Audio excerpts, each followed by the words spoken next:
सबसे पहले देवभूमि को दंडवत, देवभूमि के सभी साथियों को, सभी लोगों को मेरा प्रणाम। चार धाम की यात्रा शुरू होने पे सभी लोगों को बहुत बहुत बधाई। उत्तराखंड को बने हुए 21 साल हो गए। इन 21 सालों में इन पार्टियों ने, इन नेताओं ने उत्तराखंड की दुर्दशा करने में कोई कसर नहीं छोड़ी। नदियां लूट ली, पहाड़ लूट लिए, जंगल लूट लिए, जो मिला वही लूट लिया इन लोगों ने। आज पिछले कुछ दिनों से, पिछले कुछ महीनों से कोटियाल साहब के साथ बैठ के, उत्तराखंड के लोगों के साथ बैठ के, देवभूमि के लोगों के साथ बैठ के इन 21 सालों की दुर्दशा को 21 महीनों में ठीक करने का हम लोग प्लान बना रहे हैं। और वही प्लान एक एक करके आप लोगों के सामने लेके आ रहे हैं। कैसे स्कूल बनाए जाएंगे, कैसे अस्पताल खोले जाएंगे, कैसे 24 घंटे बिजली मुहैया कराई जाएगी, कैसे सड़कें ठीक की जाएंगी, कैसे खेती ठीक की जाएगी, कैसे रोज़गार मुहैया कराए जाएंगे। इन सारी चीज़ों के ऊपर जो 21 साल में इन सब ने मिलकर दुर्दशा की है, इस दुर्दशा को 21 महीनों में ठीक करने का पूरा प्लान हम लोगों ने उत्तराखंड के लोगों के साथ मिलकर तैयार किया है। उस प्लान का पहला बिंदु मैं अभी जब कुछ हफ्ते पहले आया था तब आपके बीच में रखा था कि लोग बिजली के बिलों से परेशान हैं, किसान बिजली के बिलों से परेशान हैं, पुराने अनाप शनाप बिलों से परेशान हैं। तो हमने कहा कि जैसे दिल्ली में करके दिखाया, दिल्ली में आज लगभग 73% लोगों को मुफ्त बिजली मिलती है। हमने करके दिखाया है, हम झूठे वादे नहीं करते।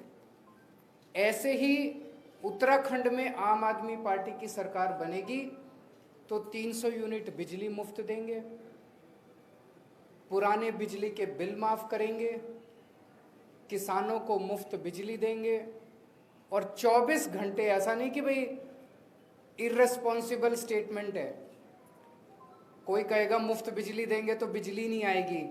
24 घंटे बिजली आएगी और मुफ्त बिजली आएगी। और मैं कोई नेता नहीं हूं, मेरे को नेतागिरी करनी भी नहीं आती। हमारी ये कमजोरी भी है कि हमारे को राजनीति नहीं करनी आती, इसीलिए 24 घंटे ये लोग हमको गालियां देते रहते हैं।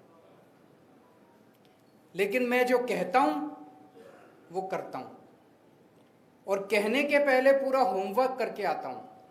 तो हमने कहा मुफ्त बिजली देंगे तो देंगे, 24 घंटे बिजली देंगे तो देंगे। दिल्ली में करके दिखाया है। आज देवभूमि के युवाओं का दर्द, आज देवभूमि के युवाओं की जो तकलीफ है उसके बारे में बातचीत करने के लिए आया हूं।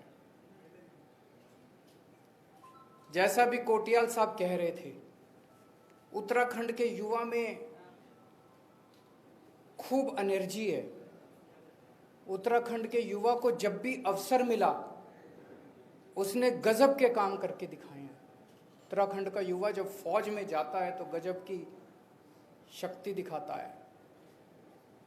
लेकिन पिछले 21 सालों की जो दुर्दशा इन पार्टियों और नेताओं ने मिलकर की है, उन्होंने युवाओं की भी दुर्दशा कर दिया। आज युवा के पास आज युवा अवसरों की तलाश में, उत्तराखंड के अंदर उसको जब अवसर नहीं मिलते तो उसको अवसरों की तलाश में अपना घर बार छोड़ के पूरे चारों तरफ दुनिया में देश की तरफ जाना पड़ता है। कोई अपना घर छोड़ के नहीं जाना चाहता अपनी मर्जी से। सब चाहते हैं कि मैं अपने घर में ही रहूं, अपने गांव में ही रहूं, अगर मुझे वहां अवसर मिल जाए तो। लेकिन आज सबसे बड़ी समस्या उत्तराखंड की उसका पलायन बन गई है। एक तरह से उत्तराखंड पलायन प्रदेश बन गया है और युवा बहुत ज़्यादा दुखी है। हर युवा को रोजगार चाहिए। युवा भीख नहीं मांग रहा, उसका अधिकार है। हर युवा को रोजगार चाहिए और ये हो सकता है। आप पूछेंगे ये हो सकता है कि ये हो सकता है। इस पे हमने खूब चर्चा की, घंटों चर्चा की, इस पे खूब प्लानिंग करी हम लोगों ने। एक ही शर्त है, अच्छी नीयत वाली सरकार चाहिए। तो उत्तराखंड के युवाओं को रोजगार देने के लिए, उत्तराखंड के युवाओं को रोजगार मुहैया कराने के लिए आज मैं 6 घोषणाएं कर रहा हूं। आम आदमी पार्टी की सरकार बनेगी तो उत्तराखंड के हर बेरोजगार युवा के लिए रोजगार मुहैया कराया जाएगा। ये पहली घोषणा है। दूसरी घोषणा, जब तक उस बेरोजगार युवा को रोजगार नहीं मिल जाता, हर परिवार से एक युवा को 5,000 रुपये महीना दिया जाएगा जब तक उसके लिए रोजगार मुहैया नहीं करा दिया जाता। इसको आप बेरोजगारी भत्ता कह लीजिए, जो मर्जी कह लीजिए। तीसरा, सरकार में और प्राइवेट में 80% नौकरियां उत्तराखंड के बच्चों के लिए रिजर्व की जाएंगी। चौथा, सरकार बनने के 6 महीने के अंदर 1 लाख सरकारी नौकरियां तैयार की जाएंगी। आप पूछेंगे कैसे होंगी? लगभग 50 से 60 हज़ार तो वैकेंसी हैं सरकार में अभी। और उसके बाद जैसे मैंने बताया, और आने वाले दिनों में मैं और कई बार आऊँगा, हम इतने स्कूल, अस्पताल, सड़कें, मोहल्ला क्लिनिक, हमने इतने सारे प्लान बना रखे हैं जो एक एक करके आपके साथ शेयर करेंगे। इन सबको मिला के इतनी नौकरियां पैदा होंगी, नई नौकरियां क्रिएट की जाएंगी सरकार के अंदर। तो लगभग 6 महीने के अंदर 1 लाख नौकरियां तैयार की जाएंगी सरकार में। दिल्ली में अभी हमने एक एक्सपेरिमेंट किया था जो बेहद सक्सेसफुल रहा। हमने एक जॉब पोर्टल बनाया।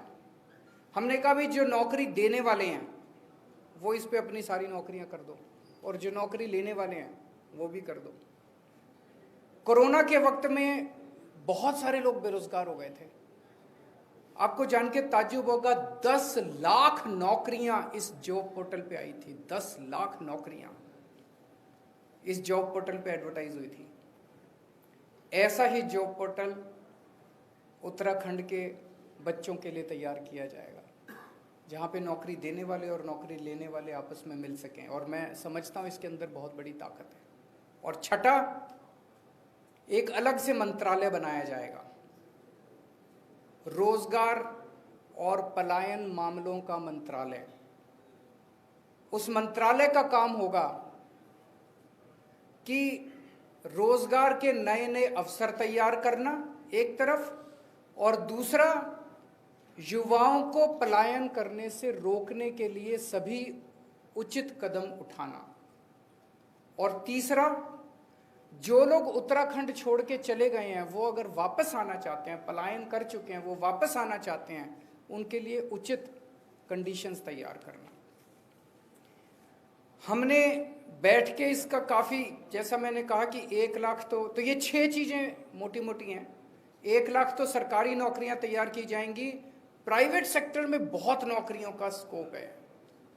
टूरिज्म के अंदर इतनी असीमित संभावनाएं हैं, असीमित अवसर हैं, इनफाइनाइट अवसर हैं। टूरिज्म का जबरदस्त इंफ्रास्ट्रक्चर तैयार किया जाएगा। इसमें वाइल्ड लाइफ है, एडवेंचर टूरिज्म है, इतनी किस्म किस्म की जड़ी बूटियां हैं, बायोटेक इंडस्ट्री शुरू की जा सकती है। पूरी दुनिया से लोग आएंगे यहाँ पे। अभी थोड़े दिन पहले कोटियाल साहब ने अनाउंस किया था कि उत्तराखंड को पूरे विश्व के हिंदुओं की आध्यात्मिक राजधानी बनाया जाएगा। इसी एक ऐलान के अंदर इतने सारे जॉब्स की अपॉर्चुनिटीज निहित हैं, असीमित अपॉर्चुनिटीज़ हैं। तो मैं और कोटियाल साहब जो हमारे सीएम कैंडिडेट हैं, उनको नौकरी दिलवाना आता है। उन्होंने अभी तक 10,000 बच्चों को तब नौकरी दिलवाई जब उनके पास कोई ताकत नहीं थी, उनके पास कोई शक्ति नहीं थी। इच्छा थी दिल में बस कि मेरे बच्चे बेरोजगार क्यों हैं, मेरे उत्तराखंड के बच्चे बेरोजगार क्यों हैं। तो उनके नीयत भी है, इच्छा भी है और करना भी आता है, उनको नौकरी दिलवाना भी आता है।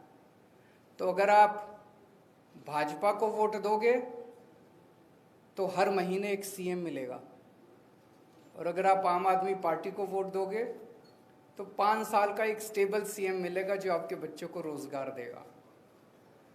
तो मैं समझता हूं कि इन घोषणाओं के लागू होने से उत्तराखंड में पलायन बंद होगा, और धीरे धीरे आने वाले कुछ महीनों के अंदर जो मैंने बताया कि 21 सालों की दुर्दशा को 21 महीने में कैसे ठीक करना है, इसकी प्लानिंग आपके समक्ष में एक एक करके आता रहूँगा।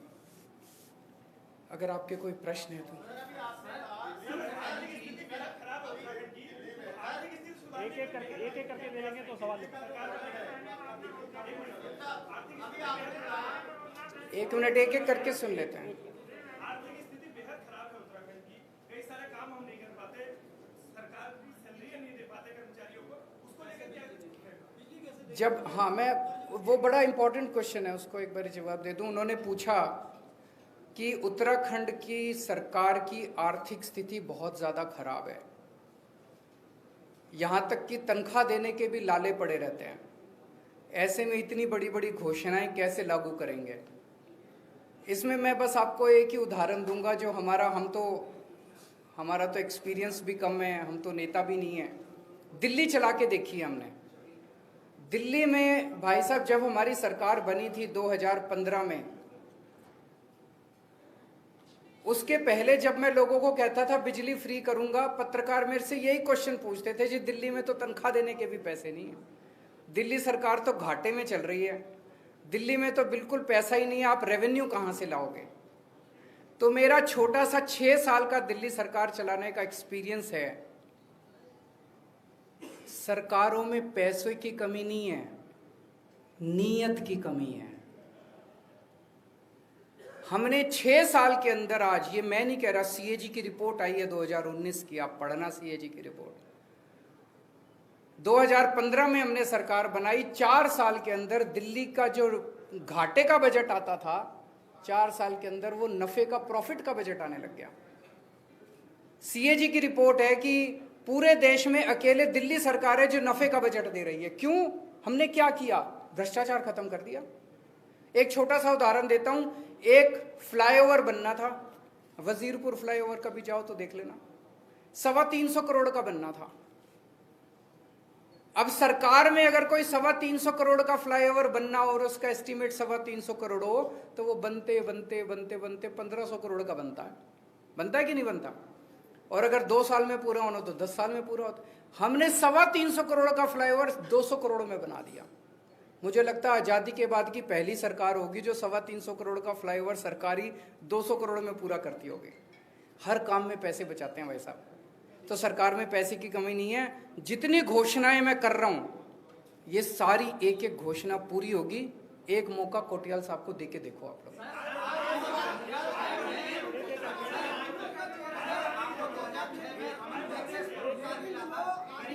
इनसे एक बार इनसे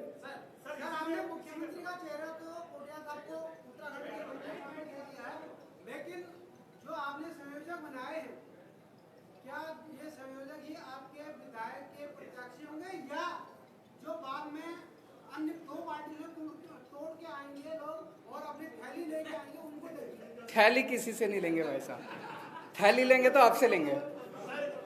1 मिनट, उनका प्रश्न का जवाब सुन लीजिए।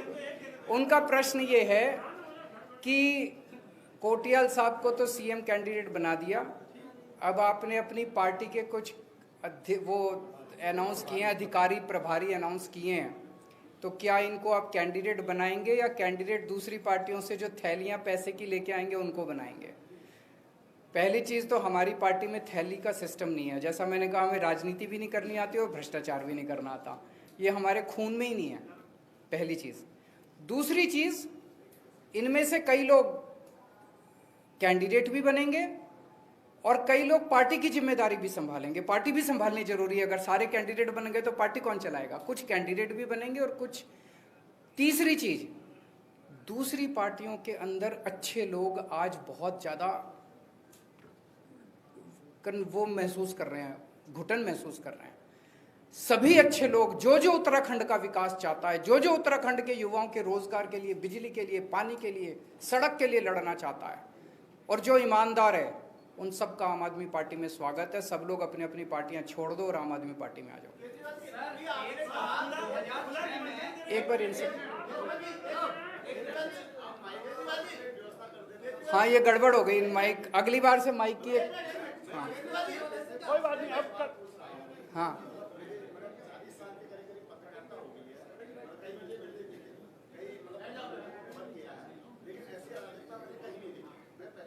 सबसे पहले मैं आपसे सहमत हूँ जी, मैं माफ़ी मांगता हूँ। आज जो कार्यक्रम के शुरू में अराजकता हुई उसके लिए पूरी तरह से पार्टी जिम्मेदार है, लेकिन आप लोगों ने जितना सहयोग किया उसके लिए मैं सभी पत्रकारों का तहे दिल से शुक्रिया अदा करता हूँ।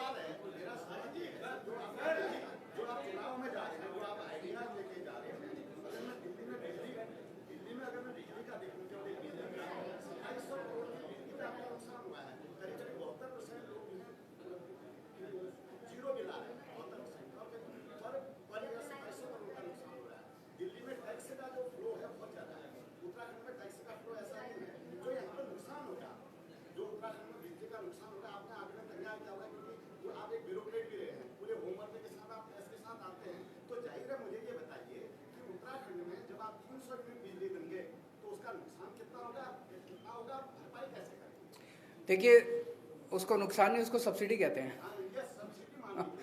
तो दिल्ली के अंदर हम लगभग 2200 करोड़ की सब्सिडी देते हैं बिजली पे। अब मोटे मोटे तौर पे मैं आपको एक चीज आपसे पूछना चाहता हूं। एक सरकार है, वो सरकार आपसे 60,000 करोड़ का टैक्स लेती है, सारा पैसा खा जाती है और फिर जब आपके पास आती है कहते हैं जी देखो कोयले के दाम बढ़ गए, ट्रांसपोर्ट के दाम बढ़ गए, अब तो बिजली के दाम बढ़ाने पड़ेंगे, और वो आपके बिजली के दाम बढ़ा देते हैं। दूसरी सरकार है, वो भ्रष्टाचार नहीं करती, आपके टैक्स भी नहीं बढ़ाती, उतना ही 60,000 करोड़ का टैक्स है, उसमें से पैसे बचा लेती है। जैसे हम घर में पैसे बचाते हैं, अपने बच्चों के लिए पैसे बचाते हैं पेट काट के, वो आपके लिए पैसे बचा लेती है। और जब पैसे बच जाते हैं तो कहते हैं यार थोड़ी सी बिजली सस्ती कर लो, बिजली मुफ्त ले लो। बताओ दोनों में से कौन सी सरकार ज्यादा अच्छी? वही सरकार ज्यादा अच्छी। हमने टैक्स नहीं बढ़ाया दिल्ली में, उसी टैक्स के अंदर उल्टे टैक्स कम कर दिए। जब हमारी, अब तो खैर जीएसटी आ गया, जब पहले 2 साल हमारी दिल्ली में सरकार थी, हमने वैट के रेट सारी चीजों पे 12% से कम करके 5% कर दिए थे।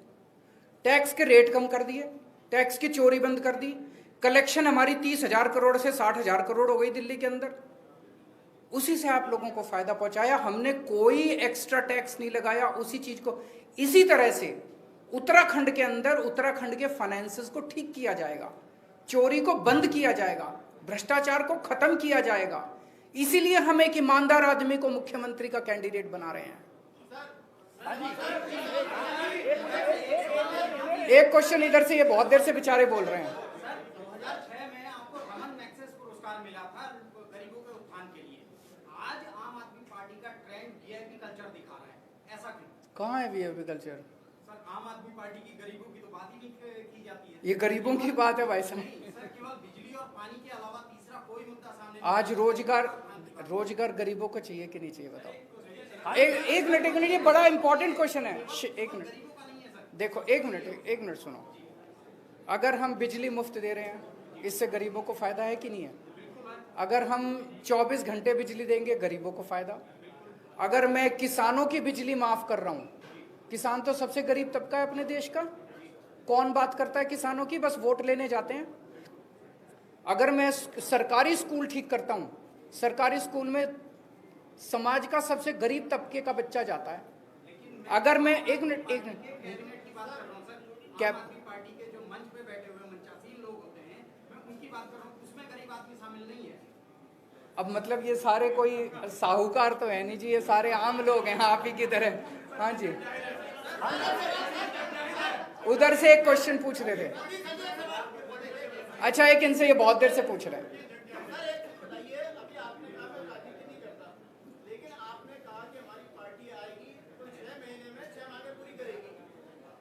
छह महीने में एक मांग, बाकी तो समय लगेगा कुछ नहीं।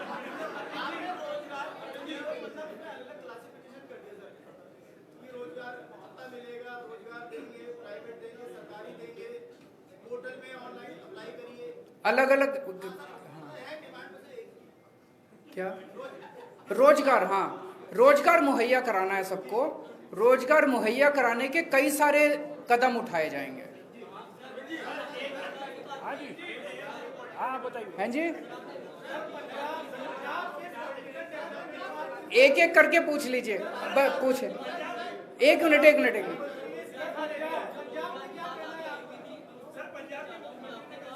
एक मिनट एक मिनट एक मिनट, वो रोजगार पे सवाल पूछ रहे हैं उनको।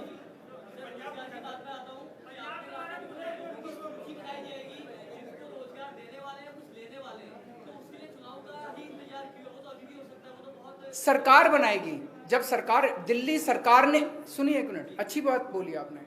आज अगर आम आदमी पार्टी करे, कोई इंडस्ट्री उस पर आके एप्लीकेशन नहीं डालेगी, कोई इंडस्ट्री उसको तवज्जो नहीं देगी।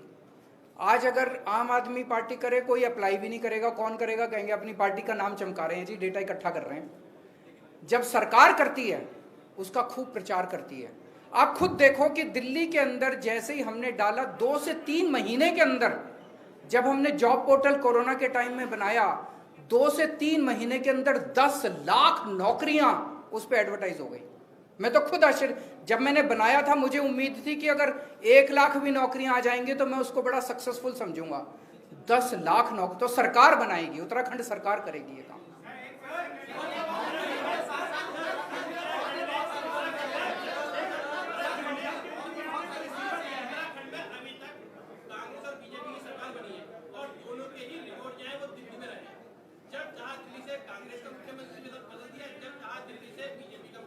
हम नहीं बदलेंगे, आम आदमी पार्टी का क्या यही रूटीन रहेगा? हम नहीं बदलेंगे। हमारा एक ही मुख्यमंत्री आपके सामने बैठा है। आखिरी क्वेश्चन, लास्ट क्वेश्चन।